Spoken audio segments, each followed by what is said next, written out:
Hey guys, welcome to a new slash kind of old video.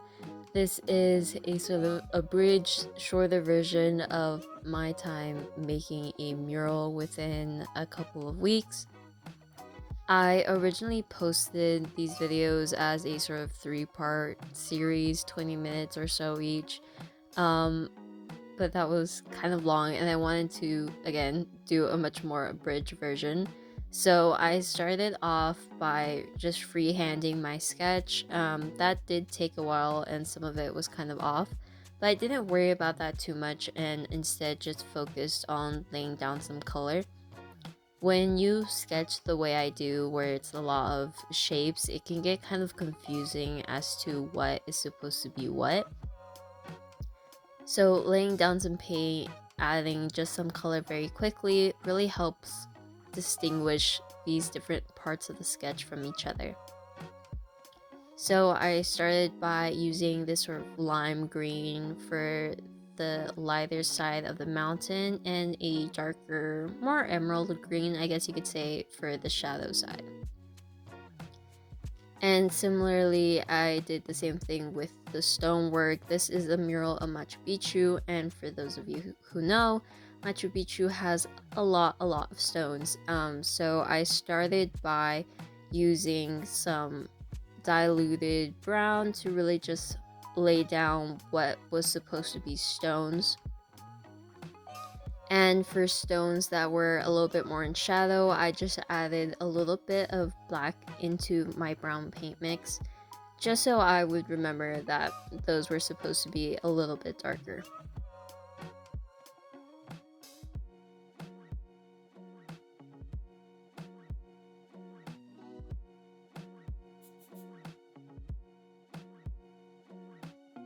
And by the end of the first couple of days, this is what it looked like. I had most of the colors laid down, and by now it started feeling a lot more realistic and a step into the right direction.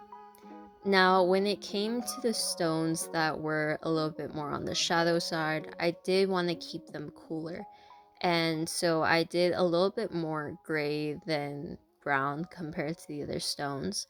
And that's because I really wanted the final piece to look as though the sun was actually shining onto the mountain, onto the stones.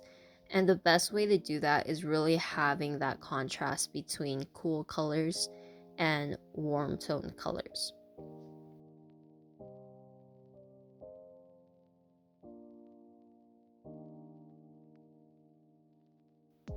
And as you can see, I do look down to my tablet a lot, but that was just to sort of keep track of what colors were supposed to go where and just keeping in mind my reference picture. Especially because in certain areas I did change things up a bit just to fix any sort of issues I had with the actual sketch that I initially made, because it was a little bit awkward and maybe not the most accurate. So there's a little bit more freehanding that I do to sort of fix that situation. Now, for the most part in this mural, I used 3 different brushes.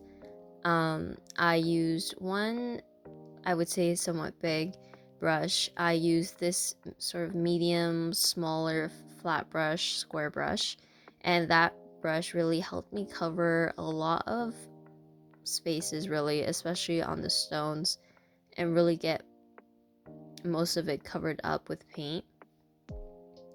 But I did use my fine liner brush quite a bit, especially in those smaller shadow areas or anywhere I needed a really precise line.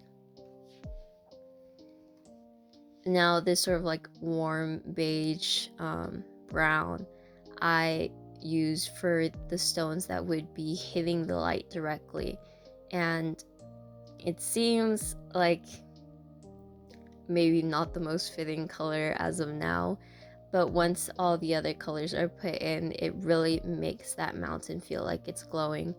And a lot of this, again, was with that somewhat medium, somewhat small flat brush, and the liner brush.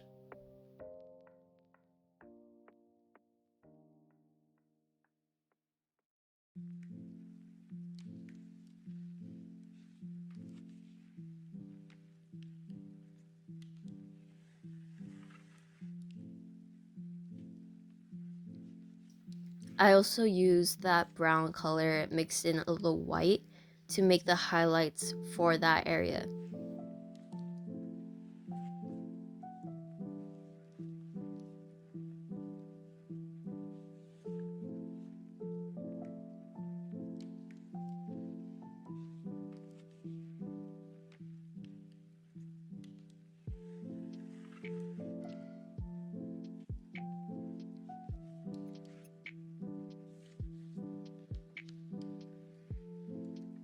And of course for the shadows, I simply used that brown color, mixed in some more black, and worked from there.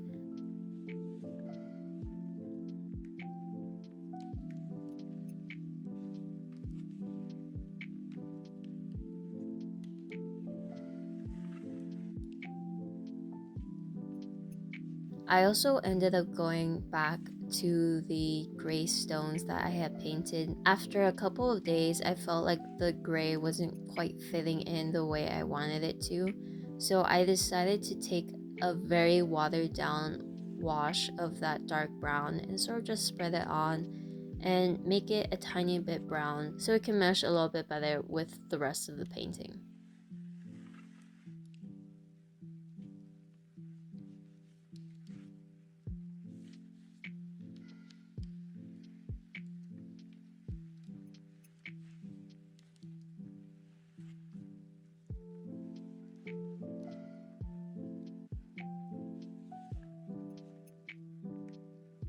And here is what we looked like after, I think it was about 2 days.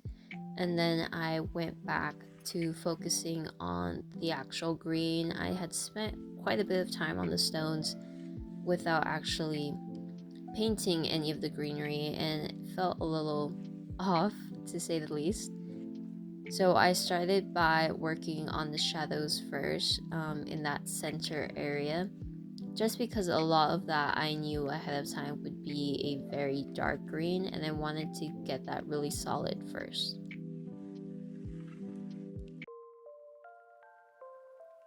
And using that same dark green, I used it on all the shadow areas of the mountain. And most of it was using my liner brush or the flat medium brush.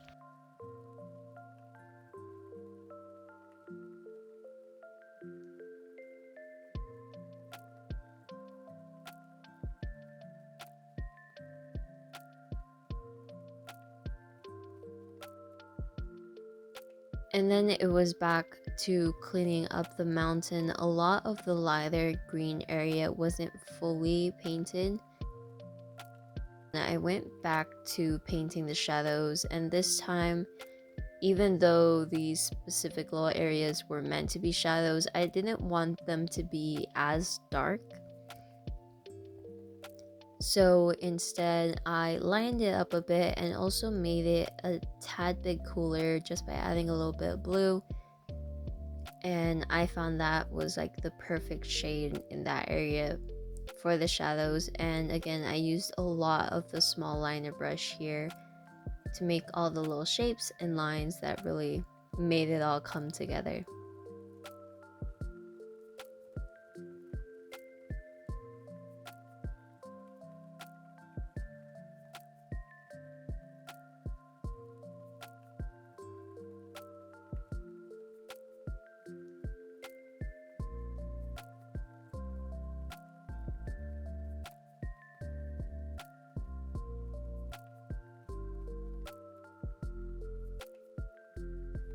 And because wood is such a naturally porous surface, even though I had already primed the wood beforehand, I still made sure to apply a very heavy amount of paint just to make sure I was covering everything and didn't needlessly have to go back and repaint things.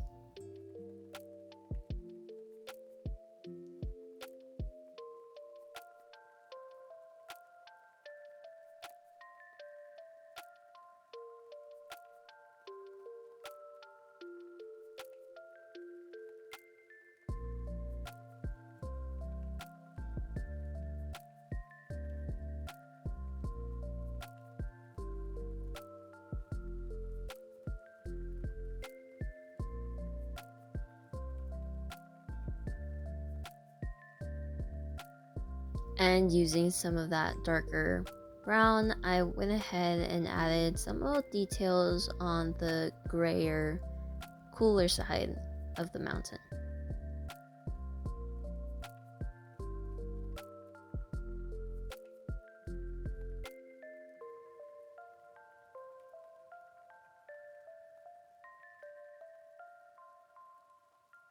And of course filling in the stones from the left side of the mountain.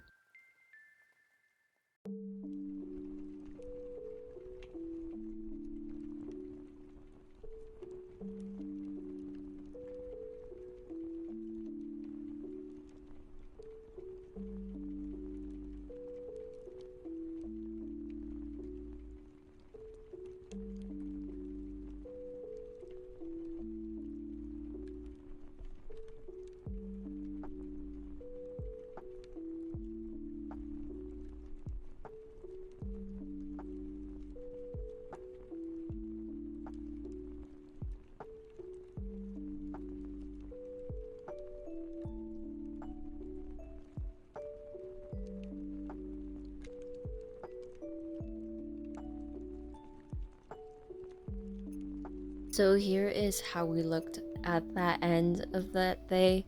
For the most part, the mountain was almost done. I would say like 90%. Besides some very few areas that were left that were either white or just needed a little bit more retouching, I guess you could say, such as this area here that just needed to be made a solid green.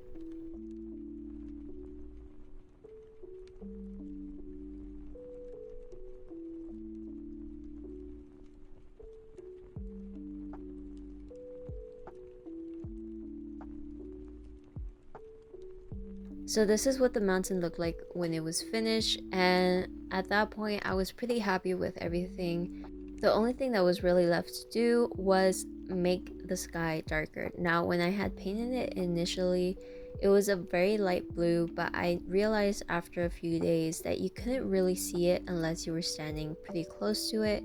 So I decided to go ahead and just darken that up a bit. One of the very important things I've learned about painting in general is that your piece should be able to read from up close and from far away.